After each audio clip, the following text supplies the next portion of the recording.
फिर इस प्रकार जब स्पिरिचुअल जर्नी हमारी स्वाधिष्ठान चक्र से ऊपर की तरफ चढ़ती है, तो फिर हमारी चेतना विकास होकर के मणिपूरक चक्र में आ जाती है। मणिपूरक चक्र जो है हमारे नेवल पॉइंट से जस्ट थोड़ा सा नीचे रहता है।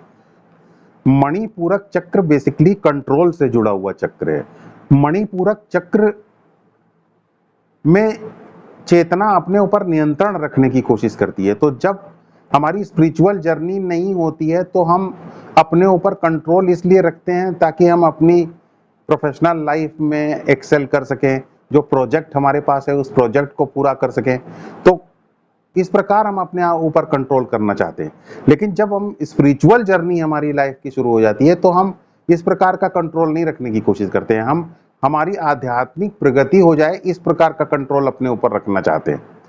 हमारा आध्यात्मिक विकास हो सके इसलिए अपने ऊपर नियंत्रण रखना चाहते हैं। दुर्गा जी का तीसरे दिन का जो स्वरूप है जिसे कहते हैं माँ चंद्र घंटा, तो माँ चंद्र घंटा का जो स्वरूप है वो बहुत ही इसमें लाभदायक होता है। उनके आशीर्वाद से हमको अपने जीवन में नियंत्रण रखने में बहुत मदद मिलती है। इनफैक्ट दुर्गा जी के इस स्वरूप की उपासना करने के बाद हमें पहली बार दिव्यता का पता चलता है, वरना जीवन में किसी दिव्यता का एहसास नहीं होता। जब तक चेतना, स्पिरिचुअल चेतना जब मणिपूरक चक्र में आती है तो दुर्गा जी की चंद्र घंटा स्वरूप की मदद से ही जीवन की दिव्यता का एहसास होता है। और इसी दुर्गा जी के इसी स्वरूप के आशीर्वाद से ही स्पिरिचुअल साधक की जो वाणी होती है उस वाणी के अंदर एक मिठास आ जाती है। स्पिरिचुअल साधक चाहे कितना ही कड़वी जबान बोले लेकिन उसके बोलने में एक मिठास हमेशा बनी रहती है। उसकी शरीर से एक तेज निकलता रहता है, एक दिव्यता रहती है। जनरली जिस व्यक्ति के अंदर सेल्फ अवेयरनेस नहीं होती है वो इस दिव्यता को नहीं देख सकता, लेकिन जानवरों के अंदर, खासतौर से कुत्तों के अंदर, सांप के अंदर इस प्रकार की बड़ी क्षमता होती है कि वो तुरंत इस प्रकार की दिव्यता को देख लेते हैं और इस दिव्यता के प्रति आकर्षित हो जाते हैं।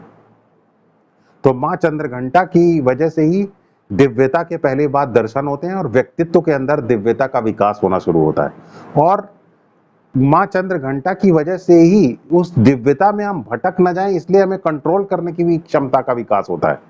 तो ये नवरात्र के तीसरे दिन माँ दुर्गा के जो का जो तीसरा स्वरूप है चंद्रघंटा जी का स्वरूप, उसकी वजह से हमको ये आशीर्वाद प्राप्त होता है और हमारी जो चेतना है वो मणिपूरक चक्र से आगे बढ़ना शुरू होती है।